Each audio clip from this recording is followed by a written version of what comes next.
everyone, and welcome to a Silver Sunday on this Sunday night. What is the date? It is May the 22nd. Sorry, I am reading messages as we're going live. We have some exciting things happening. You'll notice we've got a couple of faces missing. Mr. Peter is they are anticipating baby Silverline tonight. So we know it's baby Silverline because we've talked about that's going to be the name for so long, right? Of course. So the only thing I can tell you is that we just swapped messages and there's no baby yet. So we will let you all know just as soon as we hear from Mr. Peter that there's a baby. So that's where we are there. Let me make sure I get some business out of the way because I forgot it last week. Curtis didn't remind me, and so I wasn't. That's right, you weren't here, were you? So shout out to our sponsor, Daytona Beach Comic Con. If you like comic books and you like comic book conventions and you like meeting comic book creators, you should make your plans to go to Daytona Beach Comic Con in September. It's a 2-day show held near Daytona. it's not quite in Daytona, but you should make your plans to go there. We will be there. Silverline will be there, and so you'll get to meet a whole gaggle of us. So you should make your plans. Shout out to Coliseum of Comics. If you're in the Orlando area and you can't make it to Daytona Beach Comic Con, but you still want to pick up some Silverline comics that you might have missed, make your way to Coliseum of Comics on East Colonial, and as we verified a couple of weeks ago, also in Claremont. So you can find your Silverline comics there. Please, if you do that, let them know that Silverline sent you so that they know that you're there because we sent you their way. Also, shout out to Orlando Collector Deviants, who I saw today briefly while I was at making my rounds at MegaCon. They're doing the usual OCD stuff. So shout out to them. And last but not least, let's see. I think I've got. Oh, I don't have one with an ad here. Oh yeah, I do it right here. Shout out to Kablam for all your printing needs. Kablam Comics, not Kablam Comics. We're Silverline Comics. Kablam is a printer. Kablam Digital Printing is what I meant to say. So if you need a comic book printed, they are the place to get them printed. We've already got a couple of comments. Look at that. All right. Bobby Westcovich says, hello, big dummy. Y'all on Facebook at home. Thank you so very much, Screw Loose. We always appreciate you. Robert said, "Hell, Lord Xenu and Hell, Princess Xena are only true saints from Clearwater." I like that. Yeah, thank you, Robert Roberts. I like the hashtag there. That's pretty cool. And Ryan says, "What's up, Roland? How was MegaCon?" Well, you know what? Thank you for asking. I was just about to get that there. As always, you guys know when I go to shows, I like to hit the cheap boxes. So this is what I came home with today, right? I hit the cheap. Nice. I hit the cheap boxes. Got some really cool stuff. Got I was showing Curtis a little bit earlier. Got an Atlas comic here. This was actually done by Archie Goodwin, Steve Ditko, and Wally Wood. I didn't know that when I grabbed it. Yeah, that's cool. And Roberta, you'll appreciate this. I got Ultra Force. Yep, one of the later issues of the Ultra Force. That's really cool. Yep. This is one of those.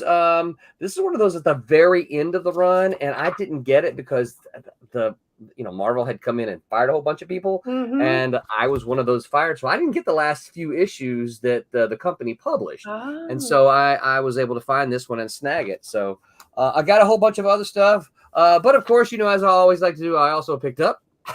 Of course. Nice. I picked up the Arrow, and I found a copy of Rocket Ranger. I like that. So, so these will find homes fairly soon. I was able to walk around and talk to a lot of people, a lot of artists, a lot of comic book makers, as well as as well as Tom Rupp, who is the guy who runs Daytona Beach Comic Con. So, yeah, it was fun. My legs are sore, particularly my calves. I walked around. I don't know how much I walked. I should have put one of those little things on the phone I had, and to measure my steps or walking or mileage or whatever it is, or to see how far. I know I was with Martin Piero of Cosmic Times, friend of Silverline, and he said he put 7 miles on. Yeah, I said he walked 7 miles.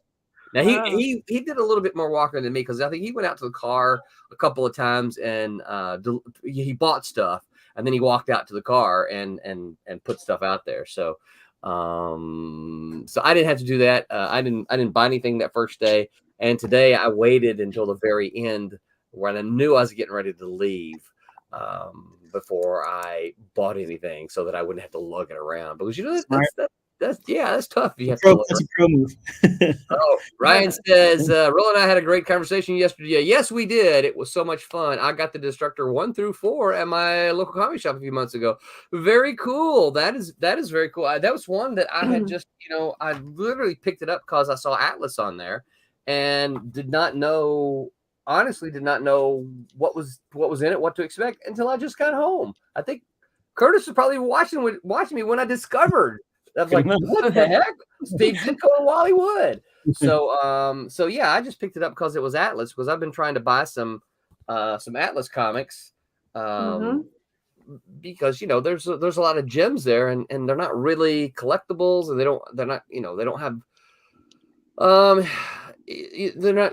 they're not priced in a way that you can't afford them anymore. And so I've been trying to do that. Ryan says, to answer the two questions, well, we'll get there.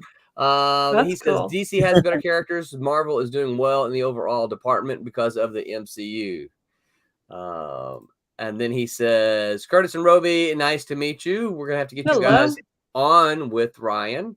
And then he says, shared. Thank you so much, Ryan. Appreciate it very much.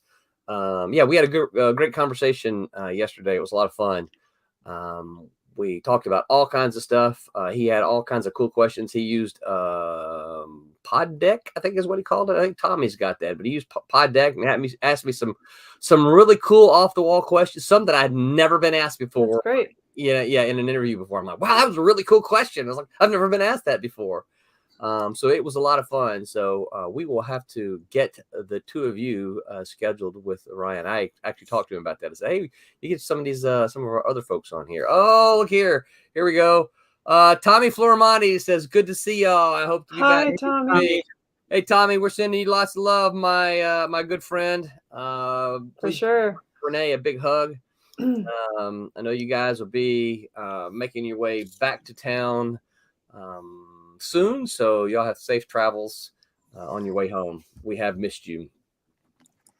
Ryan says, picked up the Forever People, Crisis on Infinite Earths, and the Phantom DC hardcover at my local comic shop today. Nice. So it sounds like some good buys. Yeah, so that's kind of my hot news. What, you guys got any hot news? I think I have the hottest of news, which is our Kickstarter campaign is approaching the last leg. And I'm sure for those of you that have supported it, we want to thank you. And for those of you that want to know more about it, we'd love to show you something about it. But it's our sci-fi extravaganza with Beyond the Stars, Cray, and the Obsoletes, right? Should I roll film? I think you should roll film. I think yeah. How much time do we have left on it? On the Kickstarter, we have 78 minutes to go. Okay. So here we go.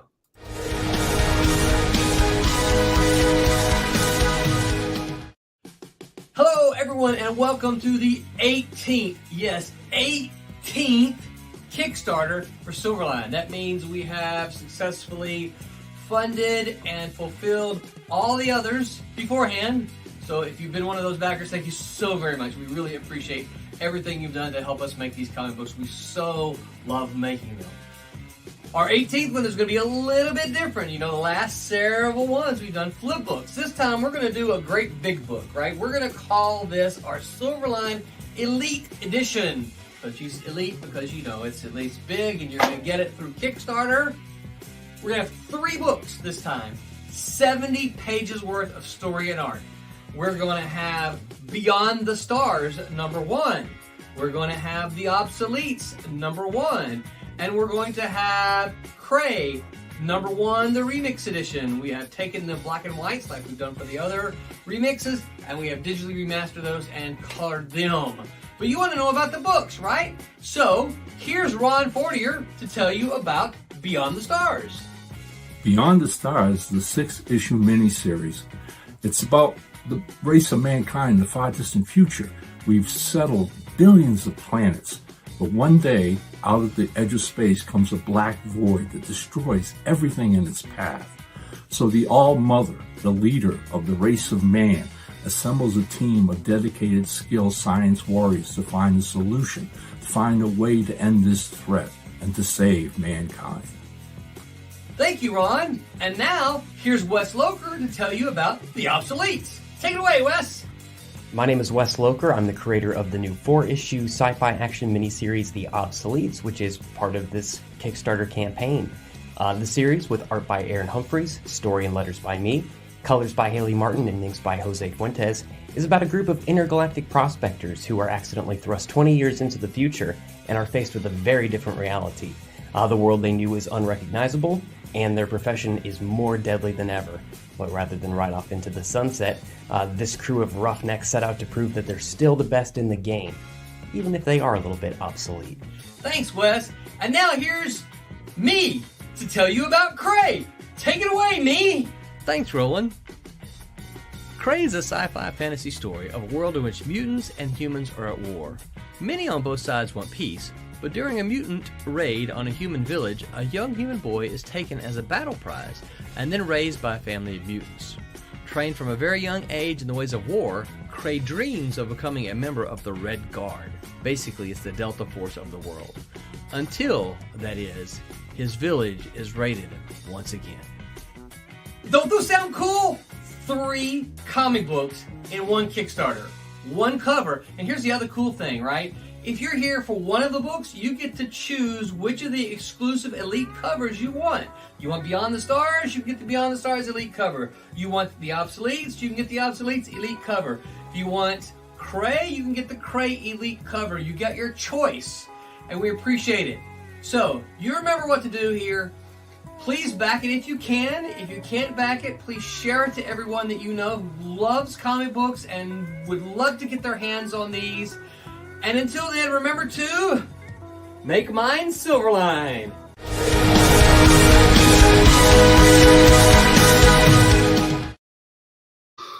All right. Nice job, me. That's That's cool. I talked to PJ about that, and I said, that's I'm going to be, introducing Ron and Wes both. And so, do I just keep talking? I said, I don't think I want to. I want to just keep talking because I like the idea that all the books. And she says, well, just introduce yourself too. And I'm like, Yeah, that's not a bad idea. that was funny. So that's what I did. Mm-hmm. All right, let's see here. Let me pull this up before we get Roberta on there. Uh-huh. So we are currently at. Let's see. Can I make that window a little bigger there? Yeah, I can. Can I? So we're currently at 5834 or 112 backers. We've got 74 minutes to go.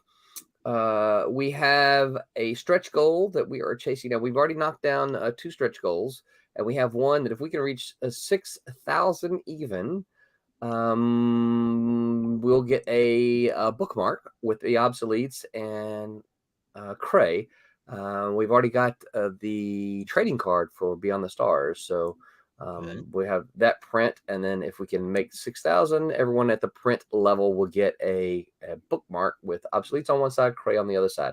We've also got, if we can hit 120 backers, it doesn't matter what they back, if it's physical or digital, doesn't matter. If we just reach 120 backers, then all of the, let me pull this up so I can show it here. Then all of the physical backers will have a shot at this cover right here by Dean Zachary. The Love original, the original art. So if we can get 120 backers, then one random physical tier backer is going to get this original piece of art. But we got to reach 120 backers. So thank you, Dean, for that. Dean and I actually talked about this. So Looks great. he was pretty excited about it. So yeah, this is the first stretch goal we knocked down was when we hit 5250. We all these digital. This is for all the tiers, digital and physical. They're going to get the Captain Hazard Python Men of the Lost City, which is a novel by Ron Fortier and Chester Hawkes.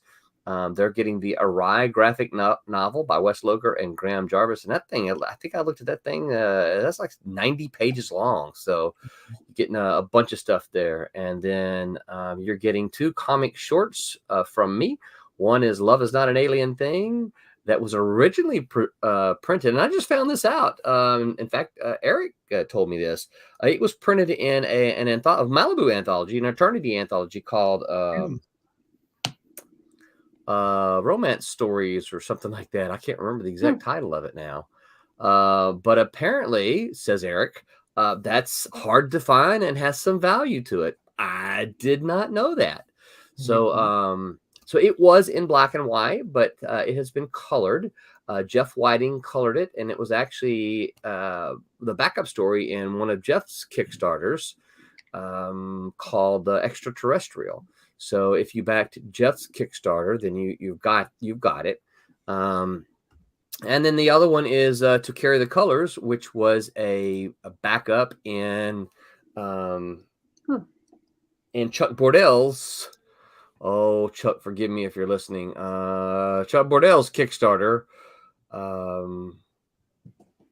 And I can't remember the name of Chuck's. I'm so sorry, Chuck. I can't remember the name of it. But it was a horror thing. And then this was a short story that I wrote. And then Chuck illustrated. That's the only place it's been seen.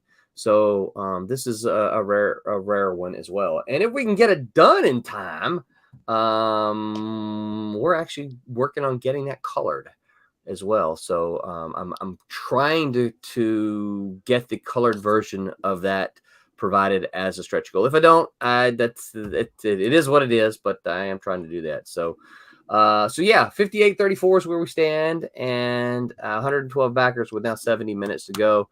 So so you guys get over there. Roberta, are you gonna share some stuff? Absolutely. Oh, look at this. Wubba Fett says, "Hola, hi, Wubba. Hi, family. Wubba. What's Happy up, Wubba? post-birthday. We miss you." What'd you say, Curtis? Happy post birthday. It was just his birthday. Yeah, I know. Right. Yep. Yeah, I just left him a message on Facebook here. He posted something that was not a cat and mouse page. And I'm like, shouldn't you be drawing cat and mouse, dude? What is this? What is this that I see? It's not cat and mouse. You know we love you, Wubba. Ryan says, yes, more Silverline folks on my show. Let's do it. Absolutely. Ryan, I'm going to hit you up, and we'll see if we can't get some. 18th Kickstarter. You can vote now. Vote now on our Kickstarter. All right. Did it work or not work? Yep. Oh, there we go. It's the cover. Yep. So remember that? We had that a while ago. Now we can finally work on it. That is nice. Great cover. Yep. Okay. Let's try and get the color idea down. Now. Look at Wubba says not cat and mouse, but it was still sexy art. Dude, no sexy art. There's still pages of cat and mouse to finish. I will tell you, that's one of the things I heard walking around today and Friday, talking about kind of trying to promote the Kickstarter. It's several people like, oh, all new number ones. And like, yeah, they're like, well, are you going to finish your others? And I'm like, yeah, right. I know. I'm like, yeah. I was like, well, and I didn't throw him under the bus. I didn't use his name, but since he's here and since he's posted non-cat and mouse art, I'm going to throw him now. I said, well, I'm waiting on the artist to finish the pencils for cat and mouse number 4. Oh, there's my phone ringing. And as soon as that gets done, we'll have that. And then they ask specifically about some of the ones that aren't finished yet, right? They asked about Cat and Mouse, they asked about Trumps, they asked about Divinity. So they're like, hey, we finished these. So so great that we have fans, isn't it? Yes. Yep. Love it. So yeah. So that's where. So Wubba, Cat and Mouse, dude. What was like, I'm just gonna turn it off then. Come on here and get grief. I hope the answer machine doesn't kick in. He says, well, there's a whole string of Cat and Mouse layer. What? I guess it's got to be layer, right? Yeah. Yeah. 4 is done. It'll get flowing. Yeah. I know Wubba. Wubba's got a whole bunch of life stuff going on. So, and Wubba, just as soon as you can and are able, get back on here. You know that you don't need the invitation. Just jump on. We miss you. All right. So anything else? Not too much else. Same old, same old. All right. Yeah. Well, our topic for tonight is Marvel versus DC.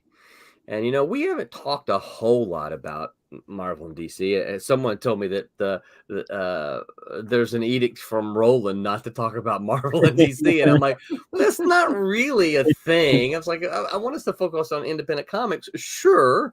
Right. But there's no edict from all. I mean, obviously, we all grew up with that. Right. I mean, we all that's what we read. But Wubba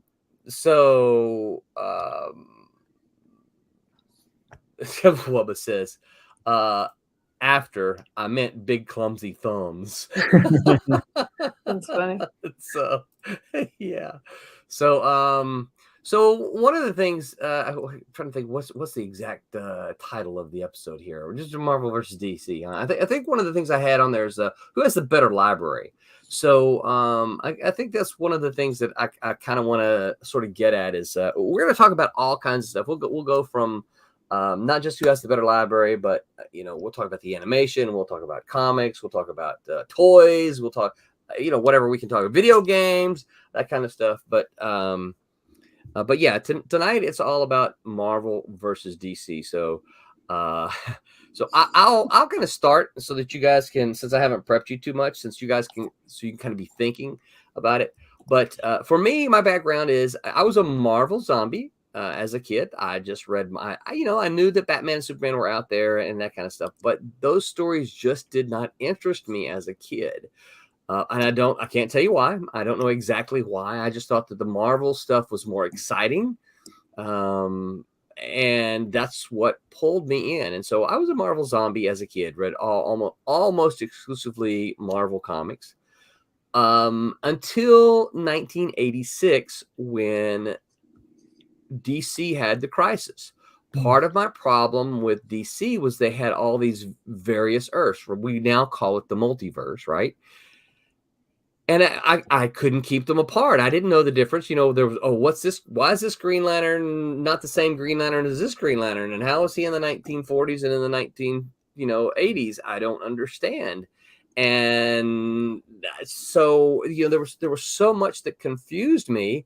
But Marvel, they were all in the same world. They, Spider-Man would swing through, be swinging through the city, and Fantastic Four would, in their book, go, hey, look, there goes Spider-Man, right? And I'm like, that's cool. That's what I like to see that, And so it wasn't until DC's Crisis that DC decided, they were going to take all of their multiverse worlds and crunch them together. And I said, okay, I'm on board. And then I started buying almost everything that DC did. Not everything, but almost everything that they did. That's when I became a DC reader, but it was not until then. So that's kind of my background. What about you guys? Go ahead, Roberta. I was going to say, I read when I was younger, the few that I got were not Marvel. So I started out in that camp, and then I think when I got back into comics when I was older, I ended up seeing that there was just a lot of Marvel. I think Mm. that I swapped, because I had, I think, for the most part, I was really into Batman, um, but that was about like the big one, for me. And then I don't really think that, um, as far as like story style, I didn't have a preference, so you're gonna have to Mm. go on that one. I really didn't, because I have a problem with liking a lot of variety, and I didn't find it stale, so Yeah. that's pretty much it, so some people like get really interested in certain characters and get stuck, I think, But that and so wasn't you. yeah, that I was not someone that was. I guess that means I wasn't that loyal to it, but I think it was that if it interested me, I was all into it, and Now, that what was pulling you more, are the art or the the characters? art. Yeah, But that's really where I I can see that. start from. So, Yeah. yeah, I did like good stories, I think. I liked Grendel. Oh And yeah, that's that was a so. All right, great story. that would be my question then. It was, so when you said not Marvel, you didn't Mhm. necessarily mean DC. Right. Okay, I that did like Wonder Woman. yeah, yeah. Uh-huh. But I don't know. I liked Batman, so that was where I was really picking the DC bus. Yeah. Yeah. See, and I wasn't super aware of anything other than Marvel or DC early on, with the exception of, Archie comics. And I kind of looked at Archie as those are for little kids. Mhm. And of course at 8, 9, and 10, I wasn't a little kid, of course. Don't give me those Archie comics, right? It's, so Curtis, what about you? Yeah, I'd say predominantly when I started out it was mostly Marvel, and then DC there'd be Batman, Superman, things like that. I always feel like, I mean, you can't have Marvel without DC and without those archetypes that set it up. So, always much respect to DC in that regard. And I feel like between the two, the best reimagining of their characters is DC. DC has great stuff that they did with Elseworlds, Dark Knight Returns, all those things. There's something about their characters where I feel like they fared better when they would reimagine and reintroduce their characters as Hmm. opposed to their Marvel counterparts. So, I'd say the Marvel characters were great with their original incarnations, and DC is good with their reincarnations of their characters. I've always Reincarnation. Yeah. my take on it. Yeah. Mhm. Yeah. So. Yeah, that's cool. Wubba says, that's a good looking cover, looking good, Roby. Thank you, Wubba. Yeah. It's a Uh, fun cover. I so like it. so here's something. I don't know how far down this we want to go, but we'll touch on it. Since Wubba was brought it up here. So Marvel and DC have committed to suicide with the forced PC stuff. Not a popular opinion, but it's been the truth so far. Hmm.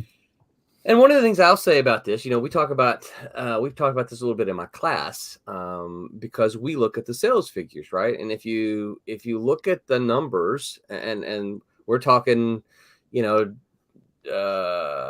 just objective, here's what the numbers are. Marvel and DC are selling at an all-time historical low. So DC's been around since the 1940s. They have never sold this as poorly as they're selling now.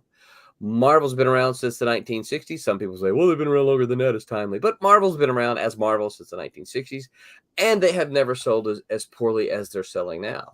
And while I think there's lots of reasons, I think that the PC stuff that Bubba mentions, I think there's some truth in that. I think that Mhm. they seem to, whether they do or not, they seem to, from the outside looking in, they seem to have some sort of a politically correct agenda that they're after. And when fans yell about it, and they have, they just seem to double down. It's like, yeah, we don't really care what you think. We're gonna do this, and they're taking a hit in the sales. And I did a last minute stream last night in which one of the guys was a retailer, and he said, every time that he closed his physical shops, not because of that, but he said that had something to do with it. He said, but COVID was kind of the thing that pushed him over, and so he went to all online now. But he said he had 2 shops, and he goes every Excuse time me, that. sir. I'll be right there. Keep talking. All right. Sorry. But he said every time that Marvel and DC would double down as a result of fans yelling, he said I would lose subscribers. They would come in and just cancel all their subscriptions, and he said it was killing me. And it's like Marvel and DC didn't care about the retailer and about the fans, and so he was like, I'm losing customers because you guys seem to have this agenda that only serves you, and you're not bringing new customers into my store. You're driving my old ones away. So I think there's a lot to be said. And he's not the only retailer. There's been a lot of them like that. So yeah, I think that's certainly a problem. How many backers did we say we had earlier? 112, right? Mm-hmm. Okay, we still have 112. I saw a number move over there, but I think it might have been the minutes. Yeah, I was like, something moved. So yeah, I think that here's and listen, I'm not going to mention any names, but I went to a DC writers panel at MegaCon. Okay, mostly because I was there trying to meet someone. Mm-hmm. And so I sat down at the back, and I don't know who they are, and even if I did, I wouldn't mention names, okay? But they were talking about in writing comics, and this one writer said, I got this assignment to write this DC comic, and I didn't know anything about the character at all, and so I had to go and read a whole bunch of comics. My first thought was, why in the world did DC Comics give an assignment to a writer that knows nothing about the character? That's not the way you do things. That's strange. It is very strange.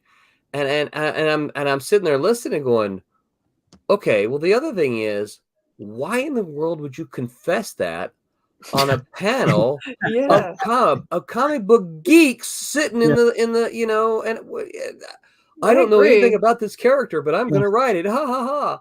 What? No. What? I was just sitting there thinking that would enrage everybody. Well, you could. I mean, you should have seen some of the looks out there. The writer then said something about, well, I had to do all the research because there are fans out there who read way more than I ever have. It sounds like all fans read more than that person. Exactly. I will confess, I was very surprised to hear that. I was like, really? Why would they hire you then? Shouldn't you have made a pitch? So I don't know. It was a surprise. Decision. Yeah, very odd. It was a surprise to hear. Wow. But that's amazing. And the fact that you had that's very telling too. I had to read comic books. It sounds like an assignment that is a chore. Yeah. Right. Yeah, that's exactly what it sounded like. Yeah, you want to read them because they're cool. Yeah, they're fun. So what's wrong? Well, and I wonder if that's just not indicative of the way that Marvel and DC in general are getting the writers these days. Is this, they're just going out and oh shoot, someone gave me a quote, and it came from. Oh shoot! Someone gave me a cool. Hey, we got another backer. Yay! All right, thank you. Yep. So someone said, let me get the quote right. They're not hiring their. Oh, here we go. And I don't remember who it was. I wish I could give attribution. This is not my quote, and I can't remember who was quoted. But someone was talking, and someone was a professional comic writer that said Marvel and DC aren't hiring writers anymore; they're casting writers. Ooh, that's a great, Mm. Isn't it a great explanation. quote? That's Yeah, really, and it's like, man, that's a really great observation. that's a really good, yeah, yeah. Well, I think that's a really good thing too, explanation too, because I think when before the characters came first, you know, and that there's good, you can say good things and bad things about that, you know. Yeah. And then we had the period where the creators came first, you know, and Mhm. I think the image guys were a prime, you know, example of that. Oh yeah. The pendulum sways, and I feel like we're at the tipping point for it to swing back, hopefully back towards the characters, because um, we're everybody's there to read the books, Yeah. and anything extra that the person puts into it, you know, that's. I mean, I think politics, views, social commentary was always part of Marvel to some Yeah. degree, you know, and X-Men, like without a Yeah. doubt, you know, from But it, from the onset. But but it it was was cleverly written, it was the right? thing is it was yeah, this it was still well written, and it didn't supersede the actual Right. quality of the story. And you know, that's my that's not even just my feeling, that's a fact. I'll say it. The Well, stories were good. Yeah. You well, know. and the thing is, you could read it and you weren't slapped in the face with political commentary. Mhm. They first entertained you with the story about these mutants, right? And you're like, oh, I'm invested in these mutants and their lives and everything. But layered underneath the story was political commentary, Mhm. and that's now they don't know how to. I don't know if they don't know how to do it, or if they're not, or if they don't care. There's no layers. It's just like we're just going to slap you in the face with political commentary, and it's Well, like nobody it's wants not that, for me. It's not just slapping me in the face. It's if you slap the characters in the face. If right? you demean the characters and don't serve as good ushers of that legacy, you know, then that's a disservice. You know, that's a disservice to anybody. And I get that feeling, like, you know, I eat vegetables, I eat meat, but you know, there's times where my wife and I would go to a vegan restaurant and they'd be like, "It's vegan bacon," and we're like, "Oh, okay. Well, how are they going to do this?" And it's like, "Oh, it's tofu and ground garbanzo beans with beet juice red dye." Like, this ain't no bacon. This ain't no bacon. You can call it No. whatever you don't call it bacon, because I know Right. what bacon tastes like. You know, so, you know. And they have this new Yeah. thing Funny. called Beyond Meat, which is like, if you ever had anybody at Beyond Meat, it's Mhm. actually No. kind of cool. Terrible. You Yeah. know, it's the closer. It's closer. You know. I just So don't like any of it, so sorry. yeah, no, Right. it's not the same thing. I've tried to- yeah, yeah. But it's not even Beyond Meat. You know, it's you know, if I want a Uh, steak, I don't want tofu egg scramble. That's all I'm saying. right. So. Right. Uh, Ryan says Kingdom Come is my favorite graphic novel, Oh, and Superman great. is my favorite character. So DC wins in the end for me. Okay. Literally the end for Kingdom Come. That's right. Right. Wubba said it's always there. It was always there, and it didn't slap you in the face with it. Yeah, I think Yeah. that's right. And I don't know if that's because the writers who were writing back then were smarter, or the editorial was craftier in working with the writers to say, hey, you know, this is too blatant. Let's find a way to make this a smarter story. I don't know the answer to that. I don't know what that is. Let's move on to movies. Okay, so Mhm. think about your favorite Marvel movie, and we're not going to debate those, right? We're just, but think about your favorite Marvel movie and your favorite DC movie. Now, which one of those do you like better? Mm. Okay. Curtis, I'll let you go first. Marvel definitely. Do you want to mention which ones? Yeah. It would have to be, and I guess it's appropriate. It would have to be Captain America: Winter Soldier is like Cool.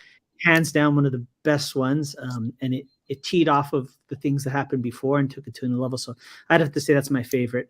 For DC, I do like the new Batman movie. I thought that was pretty good. Yeah, you know? I did too. But there was something very satisfying about the Marvel movies more. And all I can say is, I talk with my friends about this all the time, and at the end of the day, I still remember back when we had to wait 3 or 4 or 5 years for some type of superhero movie, or have to watch Adventures in Babysitting to see a cameo by Vincent D'Onofrio's Thor. I mean, remember that. it was smart. Wait, was he Thor? Yeah, that was Vincent D'Onofrio. I did not realize that. Yeah. That was. I remember that very Yeah. clearly. Yeah, it was hard times, and Dolph Lundgren as the Punisher. So whatever I see now, I still say at least it's not Dolph Lundgren's Punisher. Everything's better. Yeah. Sorry, Mr. Lundgren. Roberta, what about you? I don't know. It's hard to say because I liked Endgame. I guess I think that's my favorite. Just for the balance of it and story. But my issue with the Batman thing is I feel like I like where they're going with it, the latest movie and such. But I don't quite think it's gonna hit a favorite yet. So I'm still gonna go Marvel. Okay. And they're funny. I think they get humor properly. Yeah. And that really hits it with me, I think. Yeah. Like Ragnarok, it's not the best movie, but oh my God, I laughed so much. Yeah. Yeah. There were a couple of times I laughed and I'm like, I shouldn't be laughing right now. The haircut scene, I'm like, shouldn't laugh, but right, I shouldn't be laughing here, right? It's funny though. It was funny. Yeah, I think I have to agree with both of you. In that if I were to if I had to pick a favorite of the Marvels, it would be tough. But I would probably go, and I know this is not going to be the same for everyone, but if you know me, you'll know why I picked it. But for me, it's got to be the Avengers Ultron. And that's just because the Vision was such a I love how they worked with the Vision. Oh man, and the Vision's always been one of my favorite heroes. So yeah, it's got to be for that. It's got to be. And as far as my favorite DC movie, I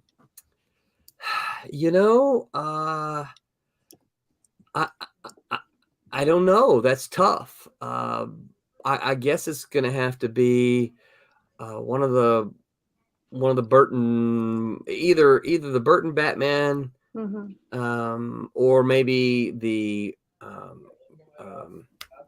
oh shoot, who was the second guy that did the Batman? Not the actor, but the director everybody talks about. Nolan, right? Oh, Nolan, yes. Yeah, the one with Joker with that one. I did not like the third one. I know that makes Dean mad, but I like the third one. Oh, you did? No, Roberta, no. There's so much wrong with it. What's wrong with it? There's so much wrong with that one. We'll have to have a talk about that. We really should have some movie review episodes. We should have a couple. I know. We've got to have these lively debates. Yeah, we really should. That easy filler right there. I wonder how we would do that and not get banned. I wonder if we could show it's part just of it. Opinions. Yeah. Oh yeah. Personal opinions. We're not like Yeah, experts. I nominate the superhero movie of our time, Catwoman, starring Halle Berry. Oh man, that's gonna start a fight. Painful. Yeah. There we go. Anyway, so if I even take those as my favorites and try to match them up against my favorite at Marvel, it's hands down Marvel.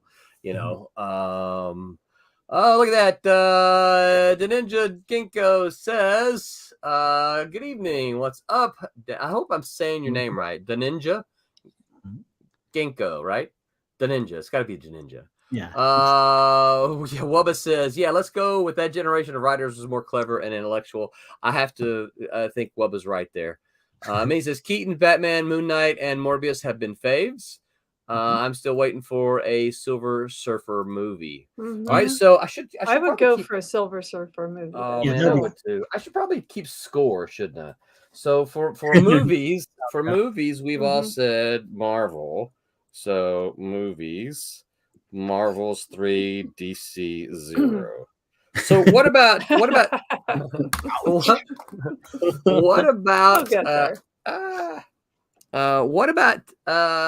TV shows? Oh man, Marvel? I mean that's hard because I loved the Hulk and I was little. Yeah. Oh, the one with Bill Bixby. Yes. Okay. Yeah. Okay, I really love that. So that started out, a lot. Of course, Wonder Woman also. So So That was the beginning. the Linda Carter Wonder Woman. Yes, Linda Yeah. Carter. Okay. All right. Yeah. Mhm. Yeah. You're going back. You're I'm going just back a saying, I year or was two. very young, and it was So influential. so of those two, then, if those are your favorite two, if you had to pick one of those, which would come out on top? If you can only watch either Bill Bixby as Hulk or Linda Carter as Wonder Woman, which would you watch? I think I like the Hulk a little better. Okay, so Mhm. Marvel gets a tick in the TV column for Mhm. Roberta. Mhm. Yep. That's what I'm saying. Curtis, what about you? Ooh, I feel like, to be really honest, I think the Marvel TV shows have always come up a little short for me. The Mhm.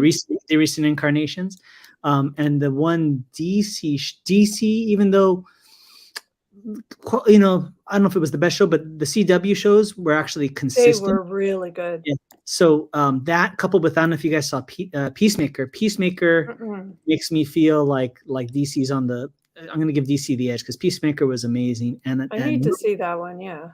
it's really good. And rumor has it that James Gunn might be taking over a big spot in DC and doing more TV shows and movies. So I'm going to give it the edge to DC on that. That's Okay. my take. Yeah. We started watching Peacemaker, but it got a little adult for us, and It is. so It's a little yeah, raunchy. so we're kind of like, all right, Mhm. we bailed on it. Yeah.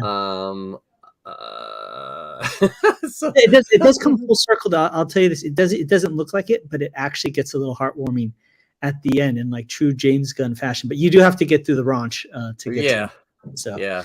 yeah. The ninja said Peacemaker was savage.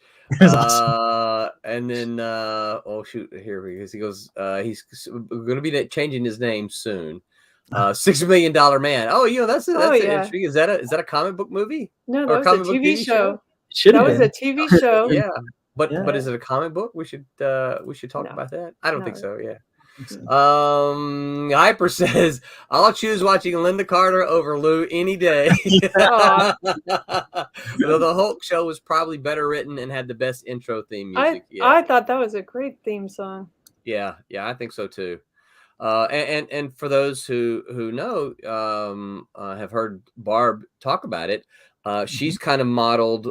That's kind of one of her inspirations for Divinity, I'll have to see is that. the storytelling format that the Hulk TV show used.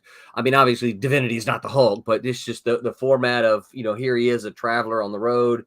That's what she's Chased trying by to. everybody. Yeah. And Mhm. so she's kind of modeling that, using that as a model for Divinity, which I think is a very good idea. Great start. Wubba says 60s Batman, Doom Patrol would be my faves for TV. DC, CW TV shows are great at the start and then fizzle out slowly. Yeah. I gotta agree with that, because we watched some. I gotta Marvel and DC as 1-to-1. I'm gonna be the tiebreaker here, aren't I? We watched a lot of the CW shows, and not all of them, but we watched a lot of them, and it's like, oh man, this first season really, really good. We like it so much, and then for the Arrow, it's like, oh my gosh, can he just stop whining already? He just, it was good at first, but then he just became the whiner, and I'm like, he's not the Arrow, he's the whiner. Come on. Yeah. Right. And I think one of the things that Marvel's doing good, and I think that they avoid this, is they're doing little shorts. They're not doing Miniseries. Yeah. they're doing miniseries. So you get in and get out. I think my favorite of the Marvel's TV shows has probably been Falcon and Winter Soldier. That was good. Yeah, it was very much a buddy cop thing. I love I love the Falcon. I always have liked the Falcon, even back when he was with Captain America in the comics. And I think he's I forget the actor's name now. Oh gosh. Oh, Anthony Mackie. Yeah. Okay. I think he's a fantastic actor. He does a great Falcon. I am not as hot on WandaVision as a lot of people are. That one was in my back. I didn't really like it. I thought it had some clever elements, what the TV Yeah, thing it being did. one of them. Yeah, I thought, oh, that's kind of clever. That's neat. But I don't need 3 episodes of it. Yeah. It's okay. Yeah, you're doing the TV thing. I get it. But 1 episode was enough. Well, it did evolve at least. Yeah, Yeah. no, it did. But I just thought it had a really slow start, and I Mhm. thought Moon Knight had. Have y'all seen Moon Knight? Yeah, that's good. I Yeah. haven't seen the whole thing yet. I'm like 2 Yeah. episodes shy, so. I like Okay. it. I think it's good. Yeah, It's fun. I enjoyed. BJ really liked Moon Knight. But she didn't. She entered into it not knowing anything about the character. Of course, Yeah. I'm watching it going, I don't like that. Yeah, I don't like that. Right? Yeah. And she's like, "What? I liked it. I liked it." I thought Moon Knight had a really, really, really slow and confusing middle. Mhm. The whole hospital stuff. I'm just like, Yeah. what are we doing here, and why are we still here? Had to figure it out, that's for sure. Yeah, but I did like, except for the, shoot, I can't. Curtis hadn't seen the last part, so I gotta tiptoe here. I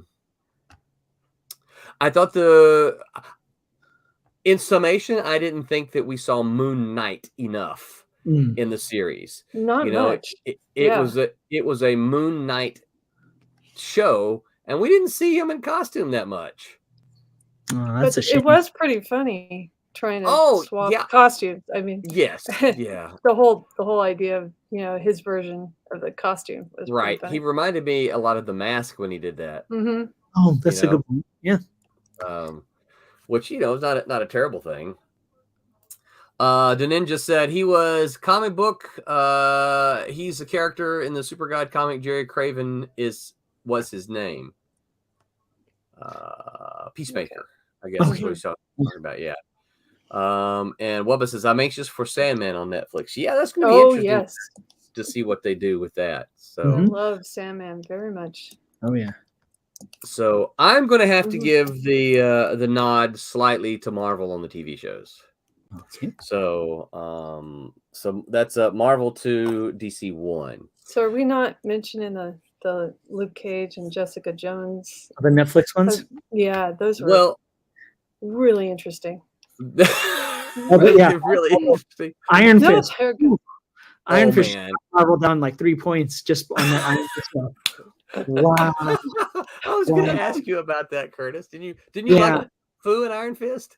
I put a cease and desist order on that show just not to show. Iron Oh Fist my didn't goodness. make sense at Oh. all. That It was so did bad. not. Whew. And the thing about it is, I really wanted to like Iron Fist. I Oh. wanted to like it, It Oh, was and it's hard. horrible. And I believe the hype. They were like, "Oh, we got this fight choreographer, and we're going to use these kung fu styles." And I know kung fu. I know what the styles look like. And I was like, "This guy's doing Taibo all over people's faces. Like, this isn't kung fu. Like, what the hell is this nonsense?" It was a horrible show. Shame No, on no. See, I think Roberta may be onto something. We could get Curtis just ripping the show apart, right? I think so.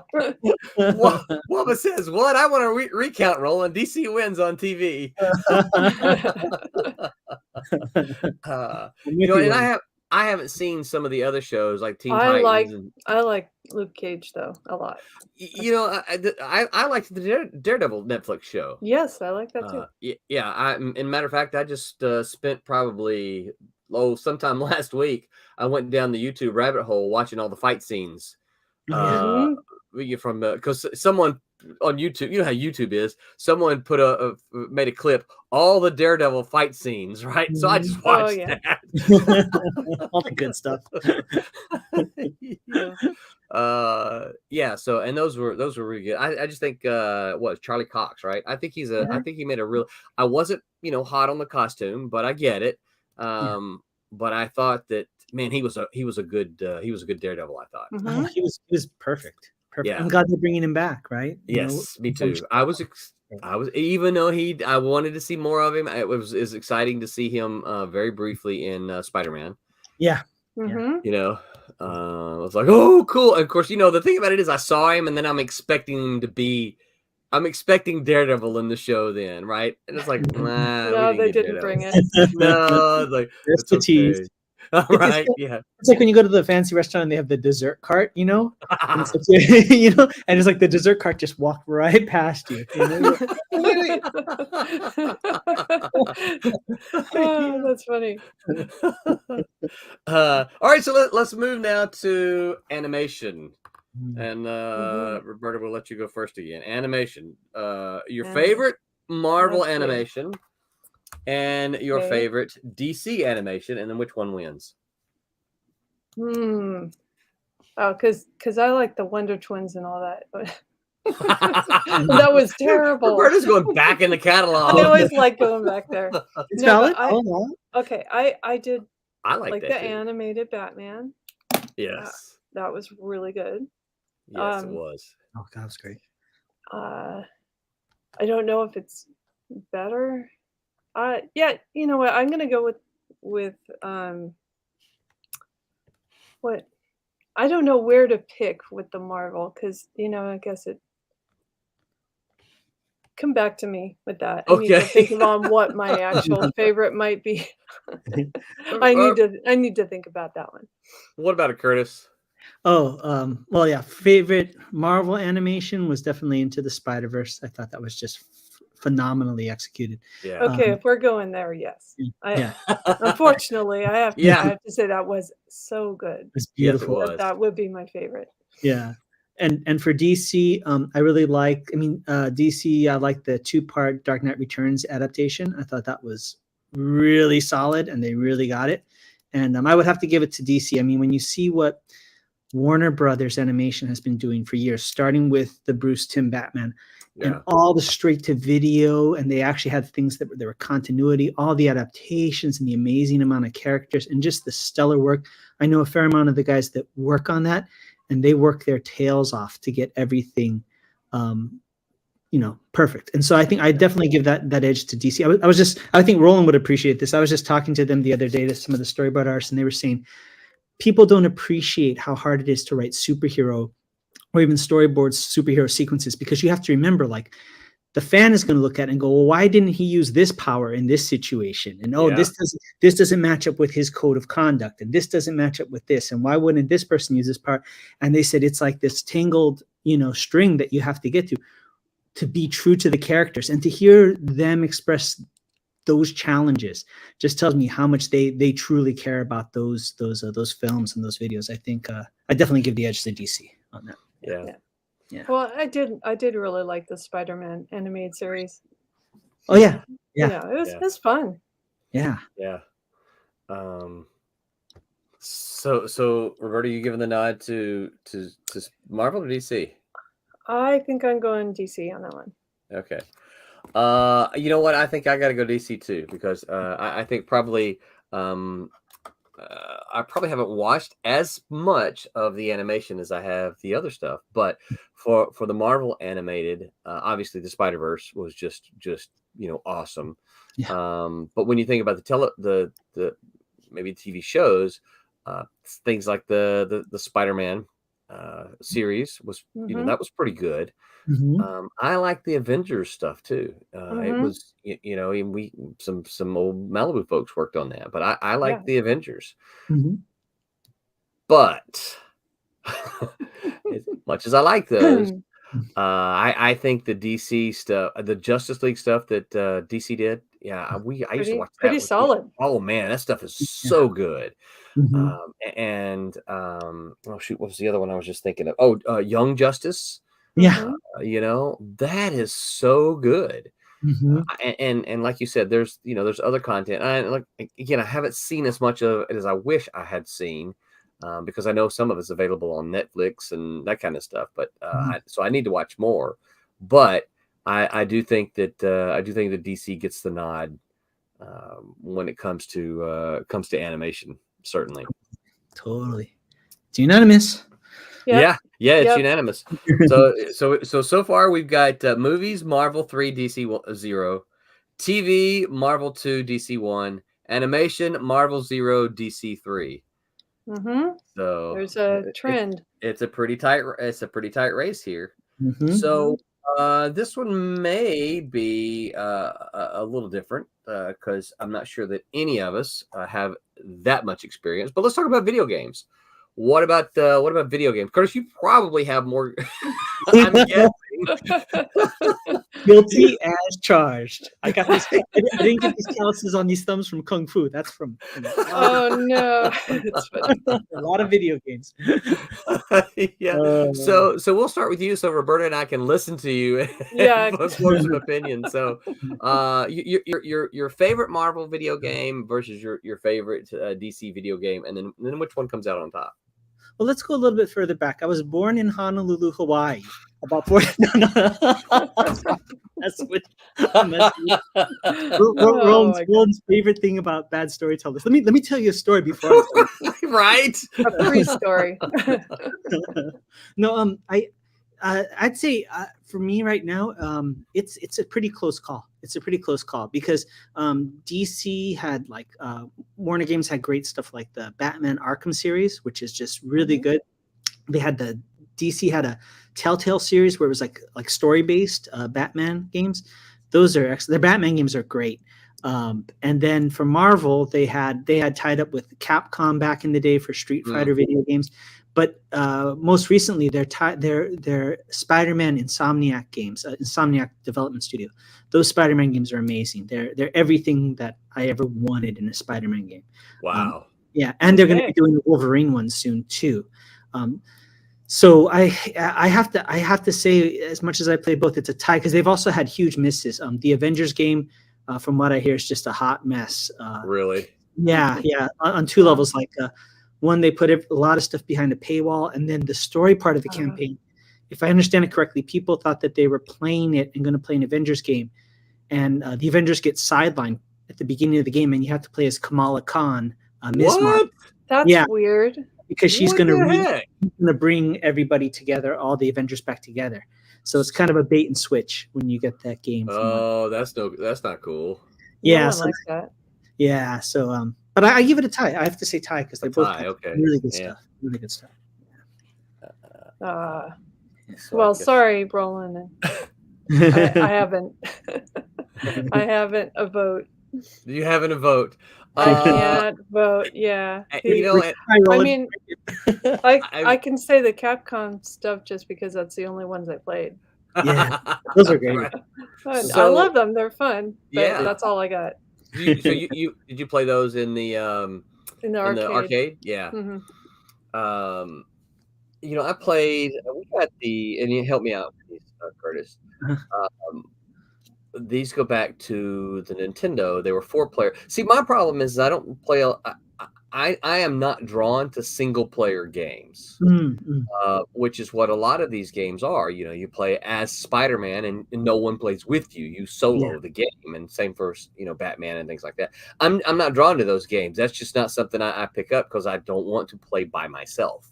Yeah. You know, usually if I'm going to play games, I want to play with people. You know, I want to play with somebody else, my friends.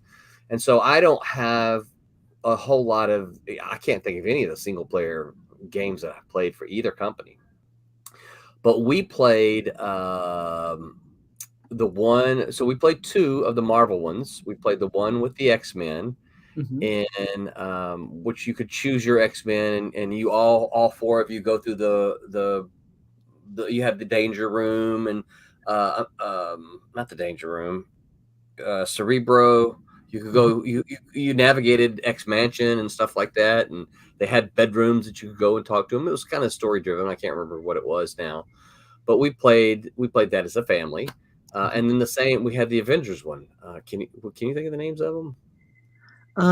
I just remember there was the arcade ones. There was an arcade Avengers game, and there was an X-Men arcade game. And both the X-Men arcade game was based off of the X-Men animated series pilot that never got further made with Kitty Pryde and stuff. It was really good. Nintendo. What was the Avengers video game Nintendo? I'm trying to Ultimate Alliance. Okay. Ultimate Alliance. Yeah, that's what we played. Ultimate Alliance. And really enjoyed those again because we played them as a family. This is where Brett my son, this is where he got the addiction for Deadpool, because Deadpool was one of the characters in there. Ah, And he said all these funny, he would teleport and say all these funny things. And Brett just loved that, right? So he was playing Deadpool. BJ would always play Wolverine because she just said, I just want to beat people up. So since I have to be a tiebreaker, my tiebreaker's got to go for Marvel, just because I haven't played a lot of the DC games. So so yeah, it's gotta go Marvel there. So all right, so that's movies, television, animation, video games. What else is left? good show. I gotta go, guys. Okay. I'm sorry. Can't help it. That was a perfect timing and delivery, Roberta. Sorry. Yeah. Okay, well, Thank you so much. Roberta. That was really fun. Have a Fun good show. So Thank think about you. legal questions next week. We're going to have a young I guy got on the here fire.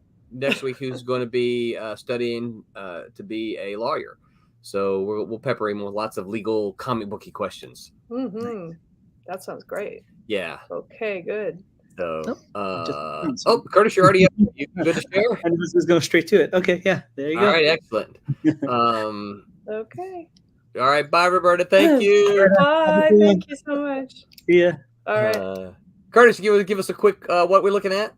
Sure. So this is a page of my upcoming Silverline comic book, Shadow Ghost, and I'm doing all the artwork for it. So it's actually went from pencils to inks, and then now I'm laying the flats and going back and rendering. And so, but what you're going to see is you're going to see me hopping back and forth, because I have all the concept art here with all the colors, and you'll notice that in a lot of the character designs, I even have the swatches for the specific colors. That's And cool. so, yeah, so it's always consistent. So I always kind of keep a couple windows open, and I'm always going to be going back with the color picker and making sure I have the exact colors. Perfect color. Yeah. Excellent. Yeah. Yeah. So that's Very what cool. I'm looking. So what about toys?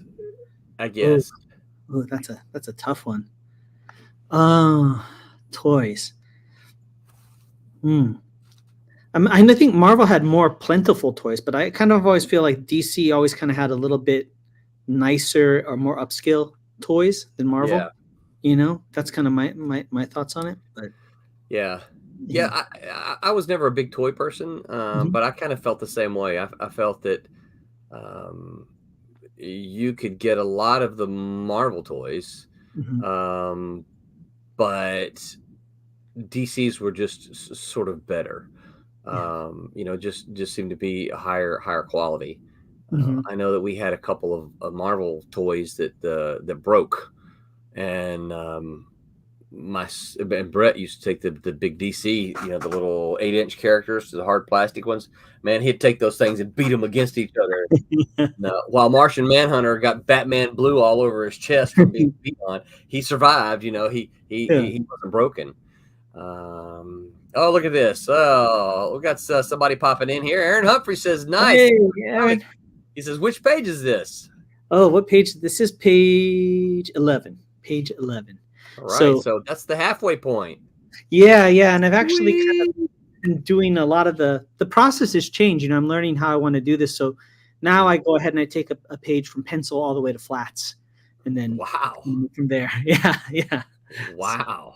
Yeah. So it's kind of nice to kind of see how it formulates before you do the next page. You kind of start to have like a clear idea how the whole thing's going.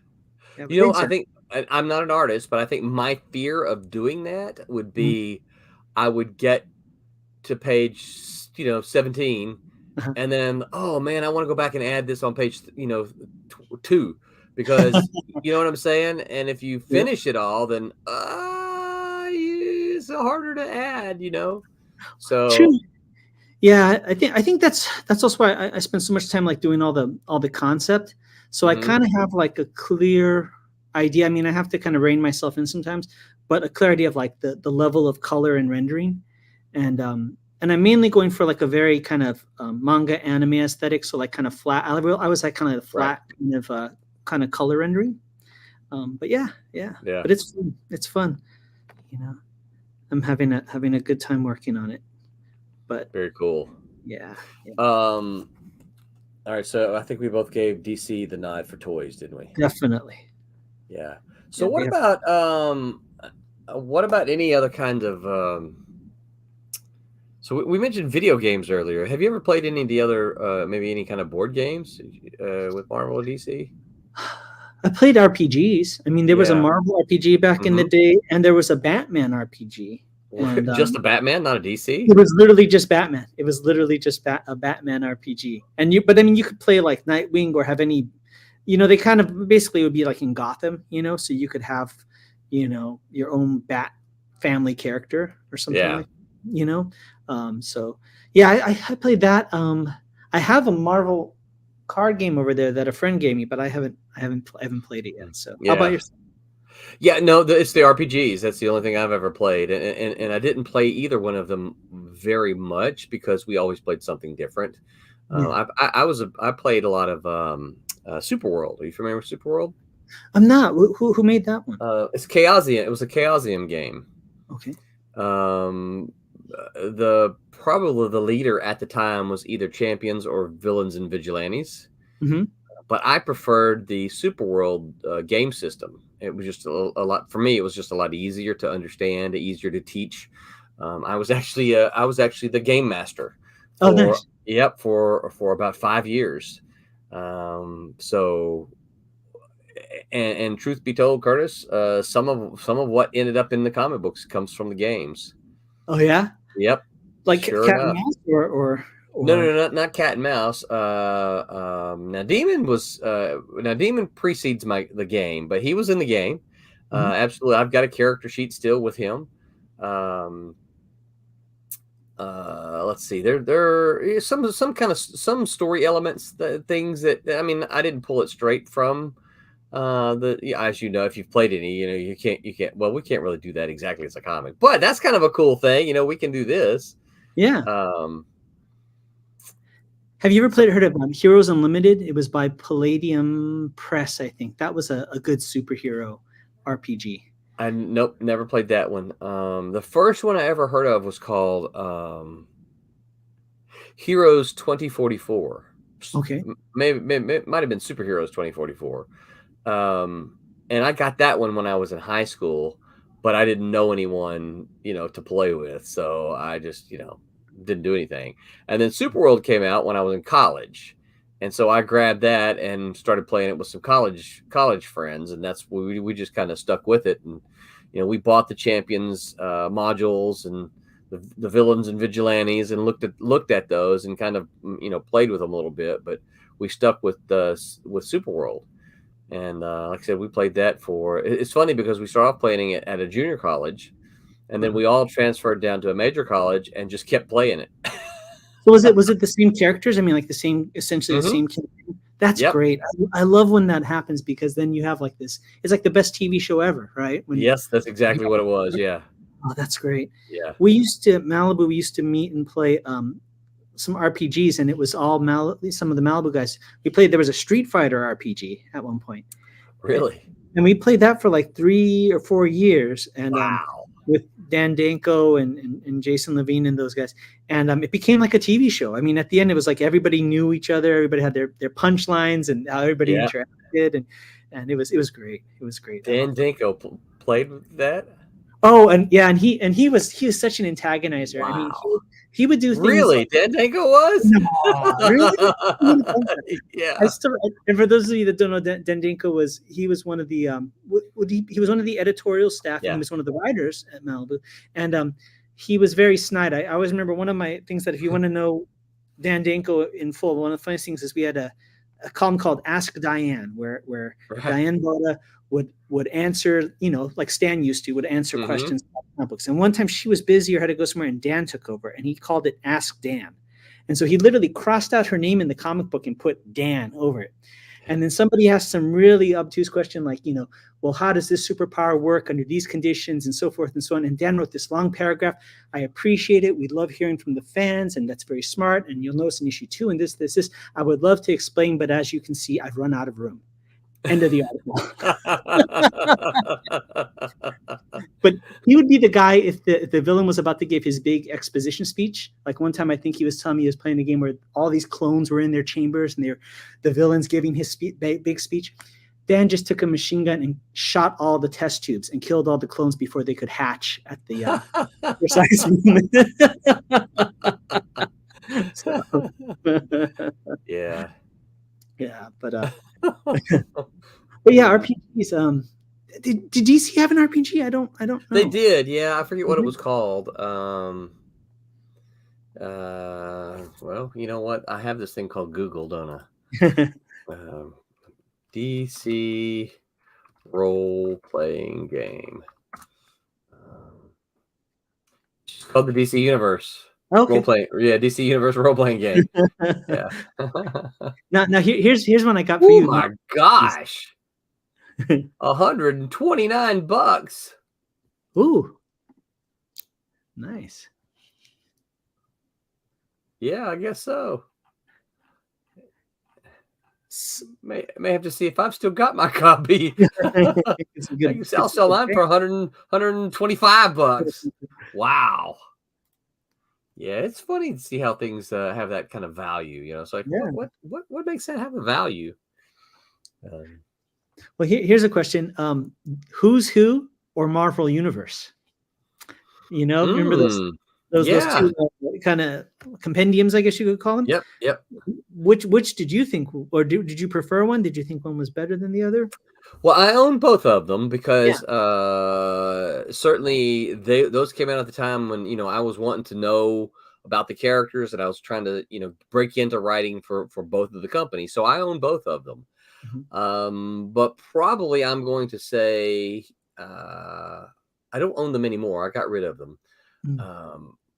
I'm going to say probably the Marvel version. Yeah, those were great. Yeah. And it may have to do with the fact that I knew more about the Marvel characters and preferred that more, but I'm gonna go with the Marvel version. What about you? I'd have to say so too. Do you recall they did a second edition of Who's Who, and it was really weird where it was like for a 3-ring binder. So you would buy these packs with triple hole punch things in it, and you yourself had to provide the binding. You're right. Yeah. Like getting a binder, you know. Believe it or not, I actually put those in the binder. Yeah, I did too. I totally did. I have them somewhere, you know.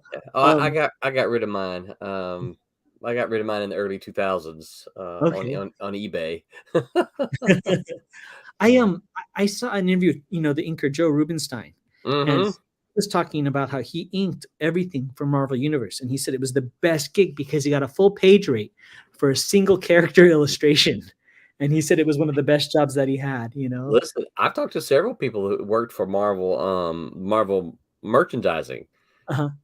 Excuse me, not the Marvel comics, but the Marvel merchandising, and they said almost all of them that I can remember said, "Hey, they'd rather do that than work for Marvel Comics because the pay is better."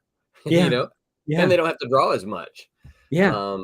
You know, I've heard that they're more particular. Often, it's like, no, we need you to. Excuse me, we need you to redraw this, or we need you to fix this nose, or we need you to. So they would have to do more like corrections, but still, in the grand scheme of things, it was less work than you know, drawing a comic book page. So like, yeah, I would rather do that because there's more. Is it your phone? It is. It's like, you know, that I will honestly say that hasn't really happened terribly much on our streams. No, I'm surprised it hadn't happened more. Not for you, but I'm just saying for everybody, you know. In general, right? Yeah. Well, before I forget, it looks like we have 9 minutes left on the Kickstarter, so we're getting close. It looks like it's going to end right as the show ends. Yep. I think so. I will. We'll stay focused on you until we get down to a couple of minutes. Yeah, definitely. But I would have to give the edge to Marvel Universe. I think that was great. Yeah. Yeah, I think so as well. So you know, I'm just noticing my list here, and since we're kind of at the home stretch, I noticed that we talked about the comics some, but we never actually kind of graded those, scored them, I should say. So do you think Marvel comics, if you think about your favorite Marvel comics and your favorite DC comics, which one do you think gets the edge for you? Whew, that's tough. That's really tough. So let me put it in a different way. Mhm. Think about maybe your favorite Marvel comics and your favorite DC comics when you first started reading, Okay. and then maybe today. Ooh, that's a good one. That's a good one. In that sense, if you're thinking if that's kind of the metrics, I'd have to go with DC actually, because I still DC read. today or DC 10? Oh, you mean you're talking about, do I still read the ones from back then now, or Yeah. just in general? I feel like I read more of some of the DC like graphic novels more than I do my old Marvel stuff, to be honest. And I know it's cliche, but I still read Watchmen at least once every year. You know, I mean, that's kind of one of the things, like with my book, it's like, you can't really tell it here, but I love that Dave Gibbons had that kind of, was it 9-panel format? The 9-panel grid. Oh. Yeah. Yeah. I really love that structure and what he was able to pull off with that. So yeah. Go ahead. Well, and the funniest thing is I chose it because I thought it would make things a little bit easier for me to navigate doing my first book. And then the realization was, wow, that's a huge challenge, because you don't break the panel as much.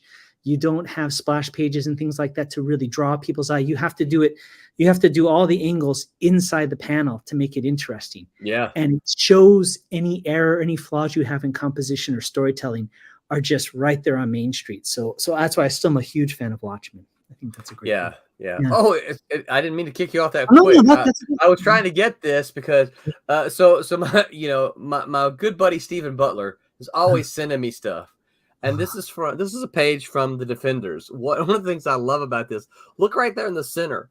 We're talking about the nine-panel grid, right? This is one of your 9-panel grid. Hulk smashes this guy into the panel below him.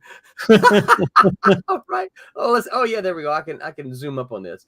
Right? So so you can see here, right? Hulk bumps the guy and into the panel below. I love that. Right.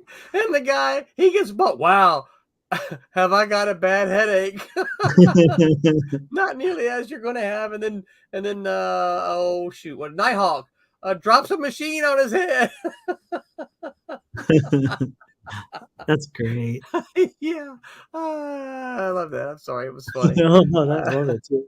Yeah, Stephen Butler sent these to me. He sent a bunch of pages, but I spotted that page. I'm like, oh my gosh, Hulk knocks a guy into the next panel. That's awesome. Yeah. That's so cool. Yeah.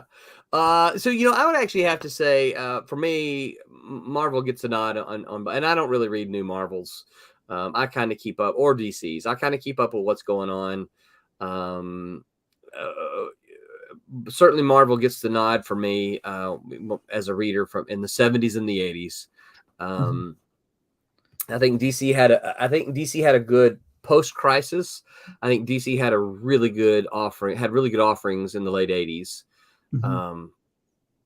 Today, I would actually, if I were reading based on the news and stuff that I see, I would have to give the nod to Marvel, because DC seems to have fully embraced, as Wubba was talking about earlier, DC seems to have really embraced the politically correct, let's do everything that you fans are going to hate, and we don't care. They seem to have fully embraced that. I mean, Marvel does some of it as well, so I'm not saying they're innocent. It just seems like DC has just gone full gung ho. So one of the things I noticed, Curtis, and you may appreciate this. So everybody knows Marvel and DC are always hiring the same people, and you talk to some editors. Oh, I was an editor at DC. Oh yeah, I was an editor at Marvel before that, right? So. So one of the things that I noticed is that if you look at the DC offices today, and then for the last several years, it's pretty much the Marvel offices of the 90s. How interesting. Isn't it though? It is. That's a really good point. And I'm not going to tell you who said it, but someone said, so you're telling me when I pointed this out, I said, so you're saying that the same people that ran Marvel into the ground in the 90s are the same people who's running DC into the ground today? I said, I didn't say that, but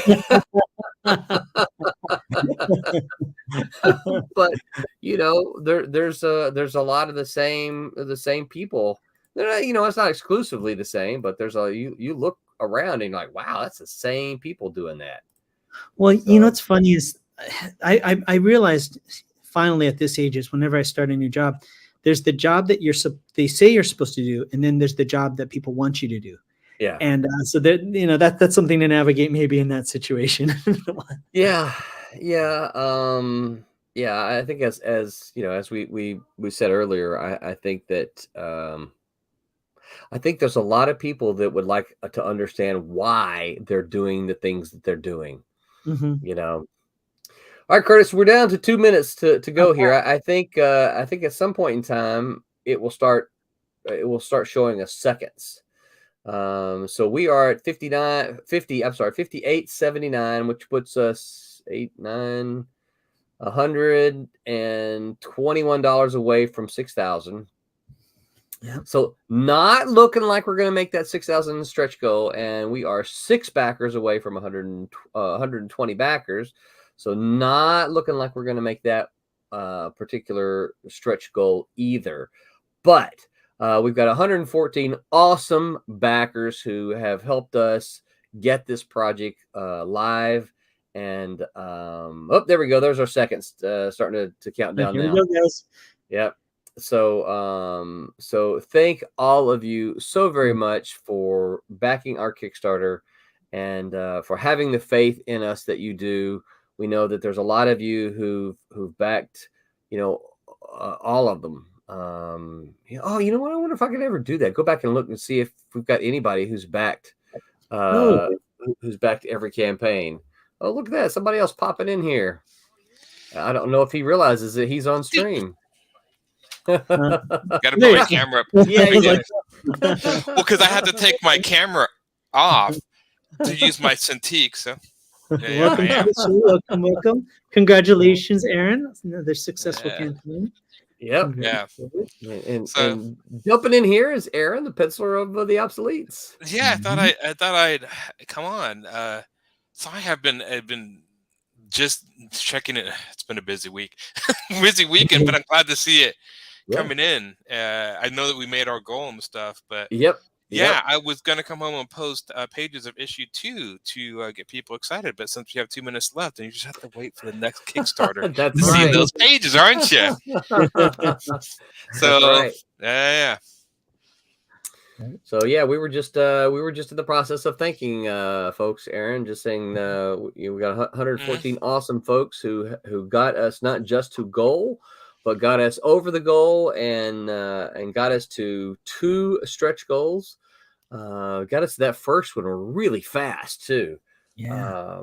And so we've got some awesome backers out there, and I just think it's awesome that you guys have the faith and confidence in us to just keep coming back. And what I was saying to Curtis is I want to figure out well, here we go. We're almost done here.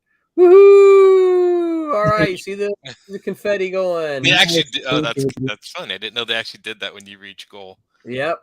So what happens if you don't? Do they just does the page blow open like a bomb or something? Or I don't know. I'm kind of curious. Like, did they do something we don't know? Did they go like wah wah wah? And like shut it down or something? I don't know. Sad trombone. I know. Yeah. I don't know the answer to that. Seeing as to how Silverline has run 18 and funded 18, I'm not really sure what they do. I don't want to know. Yeah. But I wonder. I'd probably just look up online. I'm sure somebody would show. They probably don't do anything, but I mean, what a way to rub it in. Yeah, I would imagine that they don't do anything. That's just a guess on my part, but I would imagine they don't do anything. So, but yeah. So, Oh no, what I was saying to Curtis is, I wonder if there's a way, and if any of you guys are listening and you've backed multiple Kickstarters, let us know how many you've backed. I would be kind of curious to see how many, because I know we've got a a bunch of recurring names that these guys come out and they support us. I mean, campaign after campaign, and just makes my heart happy that when I see these names pop up, it makes me feel good that, the thing about it is we do such a variety. I know in my heart that some of them are going, you know what? I don't really like barbarians, but I'm going to back this one because I like Silverline and they've delivered, and I know I'm going to get my books. I know that they're out there, and I'm not asking for confessions, but I know that some of them are out there and they back us just because they like us. And that makes my heart so happy. I wonder too. I don't know. I don't know the difference between kickstarting like a single property, like we kickstarted Beyond the Stars Obsoletes, as its own Kickstarter, and then combining. I don't know there's a difference. I know a lot of people do kickstart anthologies. Right. Yeah. So I don't know if there's like more successful if you just focus on one property, or if you do this, you get a little more success because it's a little bit of everything for everyone. I'd be curious to know if there's any difference between those two. Probably not that much, if anything, but. Yeah. Well, I would say based on, because some of our early Kickstarters were single properties. Yeah. And if you look at them, I think that probably for us, we're better off. A wise Silverliner has said before, a rising tide lifts all boats. Yeah. And so, and I think that that's something that we get to see. Now, one of the discussions, and I talked to one of our backers at MegaCon today, and he's like, I am not a fan of your all-in-one books. And I'm sitting there thinking, yeah, but you do anthologies. What's the difference, And but he was like, he goes, I don't mind, having to pledge to all of them, but give me singles, don't put them all in one. Like, what would happen? How much extra would that? Let's see. I wonder how much that would be. How much it affected if we split it and like you can get all of them together in one book, or you can pick apart. It seems like if you pick apart, would that be just too much stuff on the Kickstarter to look through? Yeah, I mean, so we've done a pretty good job of cutting down the number of tiers now, and that's because I will say this: that's because Kickstarter has added add-ons. Yeah. So rather than us, so all the stuff that we had have as add-ons now, we used to have to do as a separate tier. Right? And now, it would make it a huge list. And now we could just say, hey, get this, and then you can add on any of this stuff, So I am very thankful for the add-ons. What was I going to do? I was going to look something up. Oh yeah. The only thing I want, and I'd be curious to know if anyone, I've sometimes have wondered, are doing all-in-one books, I think are fun as collectability of getting the all-in-one books. But if people want to just collect the single issues of each series to have like issue 1, 2, 3, 4, but they can do that by going to Indie Planet, because then we sell these individually at Indie Planet. And so you should be able to go over there and do that. I don't know if that's hurting collectors, but then I don't know. I mean, I'm just guessing. It is. I've often wondered, but when people have asked me, is it an anthology? And I'm like, well, no, because you're getting 3 complete issue 1s in one book. They're not short stories that are self-contained. They're issue 1s. This almost reminds me a little bit of like a Shonen Jump type thing, where you get like complete stories. That's what I thought. And I've always been curious to try this and see if something like this would ever work. But, like in an American comic format, because I know in Japan they do it all the time, but I don't know. Shonen Jump came to America in printed form, but it only lasts like a year or two, and then they quit. But that was right during the crash of the whole magazine market. So I think it was just a bad time in general. I don't think it was the magazine itself. Yeah. So. Yeah. So obviously from our point of view, from like where we sit, trying to raise money, which is what we're trying to do. It's cheaper for us to print one cover with 70 pages than it is to print 3 different issues. So, if we're trying to raise money, which is what we're trying to do, right? We're trying to raise money for this. It makes more sense for us to go, here's one cover that has all 3 of your stories instead of 3, because we wouldn't make, I totally understand that. I'm just curious to know if we've actually turned people away. Yeah. because of it, and I You have know, no idea. But then I mean, anthologies do well, so it would be hard for me to say no on this, but yes to an anthology. yeah, That would be, and I'm always the one thing I'm always kind of, to me, at the anthology, and this is coming from an artist, so take this with a grain of salt as an artist point of view. Um, is the idea I usually open an anthology and like one art and one story, like 6-page story out of 40, and so to me it just never seems. Well, I don't want to pay like so much money if I just like one little 6-page story. And that's just me being persnickety on my end as far yeah. as not liking certain things. But sometimes anthologies are a smorgasbord of art styles, and so And yeah, you like that. yeah, Yeah. but these art styles are pretty similar. I mean, some of the anthologies I have will go like graffiti style, superhero style, like independent style, like very radically different styles. But these styles are pretty much. I mean, I think mine is the most different, I was but gonna say, pretty I don't know, standard, dude. straightforward. I'm looking at this one and it's like Beyond the Stars and Obsoletes. Those art styles are not the same. Not the same, but I would say Yeah, Cray and Beyond the Stars are pretty similar a little bit. close-ish. Yeah. Close-ish, more close-ish Yeah. than mine. Yeah. So Yeah. I don't know. Smart.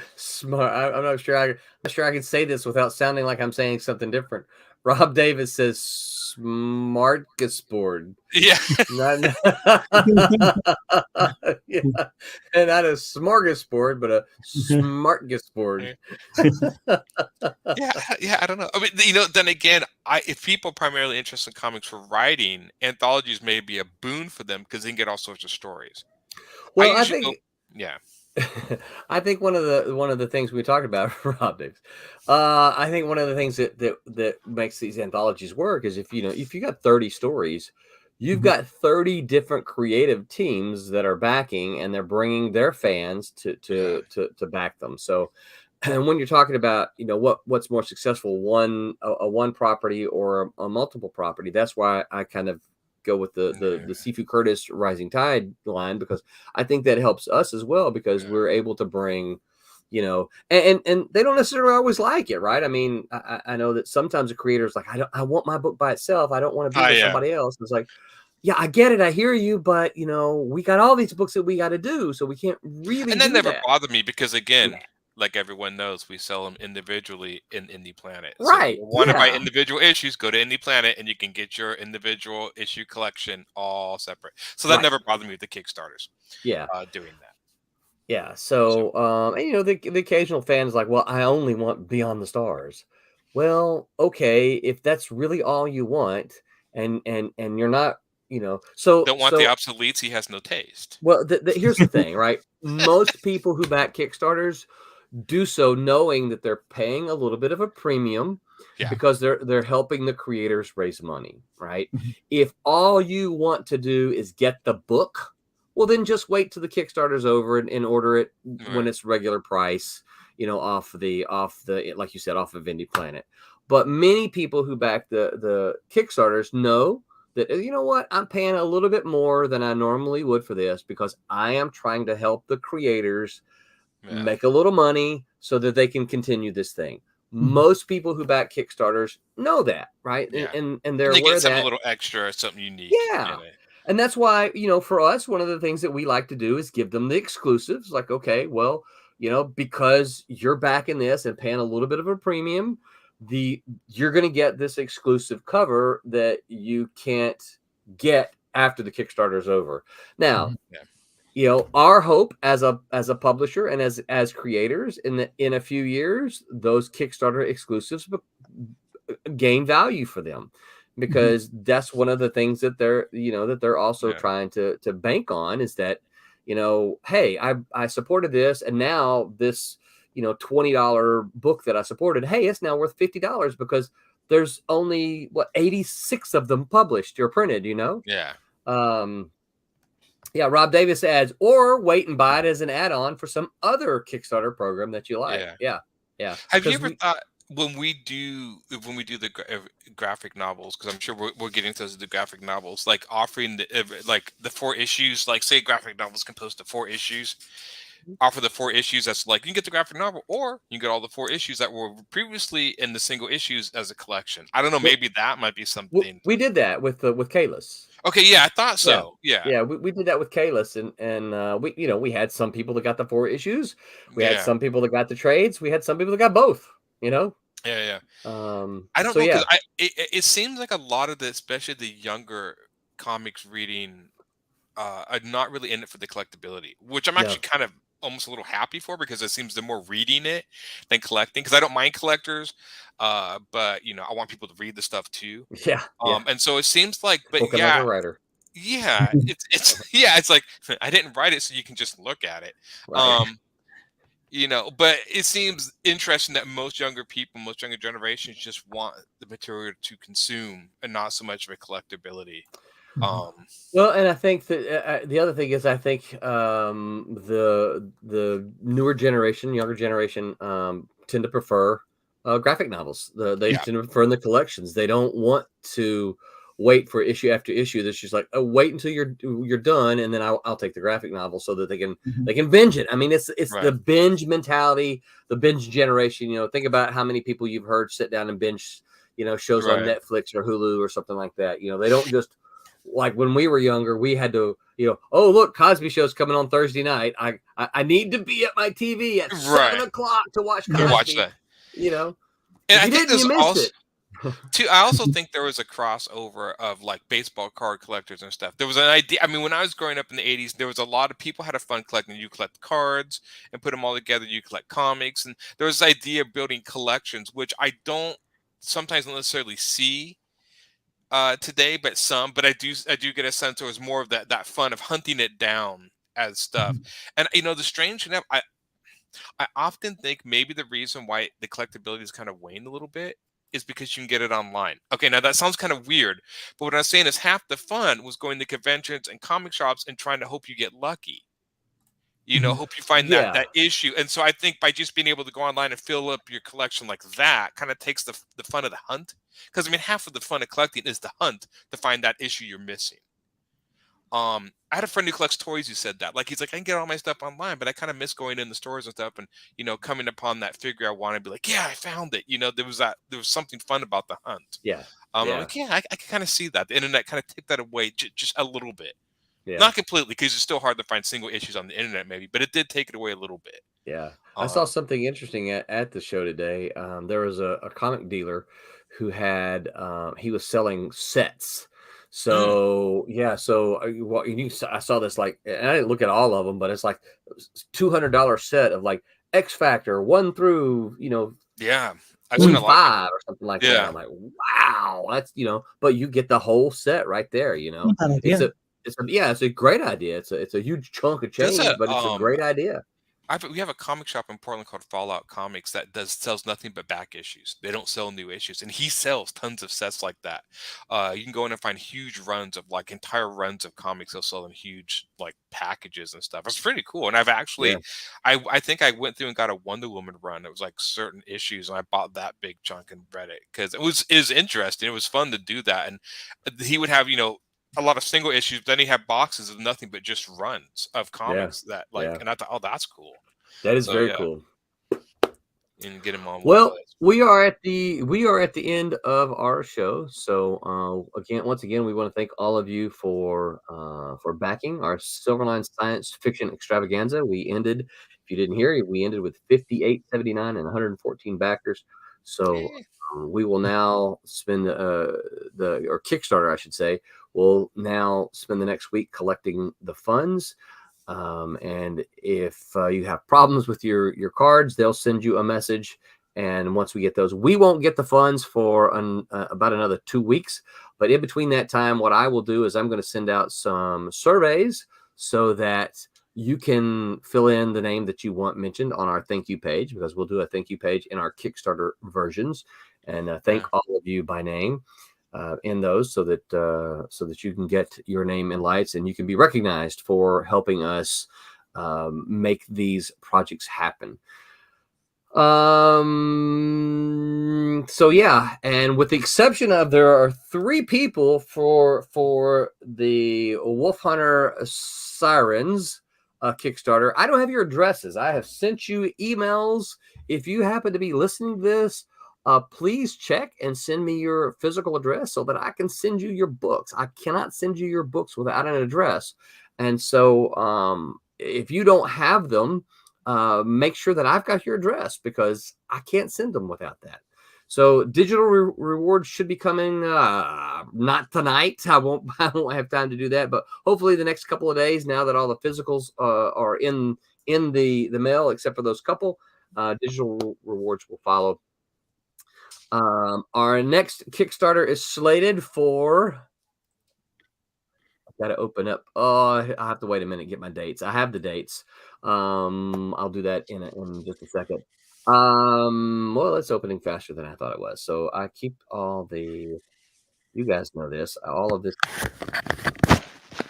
Discord. So our next Kickstarter is slated for July 7th, 2024.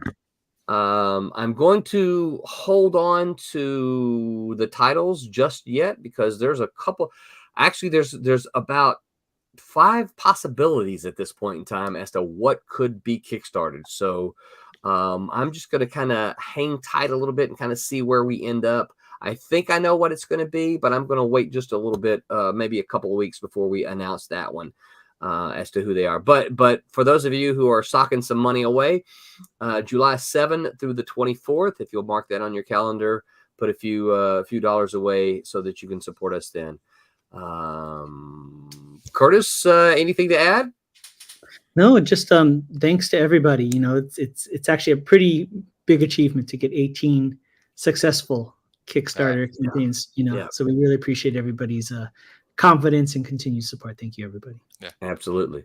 Curtis, where can folks find you on the interwebs? Sure. You can go ahead and find me. You can look for my comic books.